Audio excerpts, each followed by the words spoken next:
देखिए भाई और बंधु, मेरे चैनल के जितने चाहने वाले आप लोग हैं, कृपया प्यार दुलार बनाए रखें अपने छोट भाई पे, सिंगर दिलीप दीवाना पे।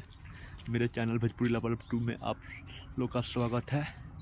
मैं ऐसे ही आप लोग के लिए रोज़ नए नए अंदाज में, नए नए लुक में गाना गाऊंगा और वीडियो बनाऊंगा। आप लोग सपोर्ट कीजिए। देखिए, मैं बहुत दिन से मेहनत कर रहा हूँ, कोई भी मेरा सब्सक्राइब भी नहीं बढ़ रहा है, कुछ नहीं हो रहा है। तो आइए, मैं आज फाइनली एक गाना याद किया हूँ। बेवफाई गाना है।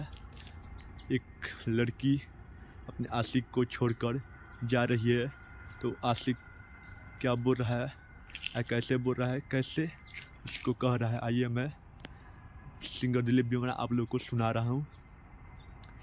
ये सनम भूला न जइहा ससुराल में तू जाके, ये सनम भूला न जइहा ससुराल में तू जाके, हमारा के जनी सतइहा, हमारा के जनी सतइहा, पियावा के प्यारी पाके, हे सनम भूला न जइहा ससुराल में तू जाके, सपनों में तोहरा आई भी जनी देख के सरे मैहा, कमनो लइका के भेजा के दुआरा पे अपना बोलइहा, चेहरा अपन देखइहा, चेहरा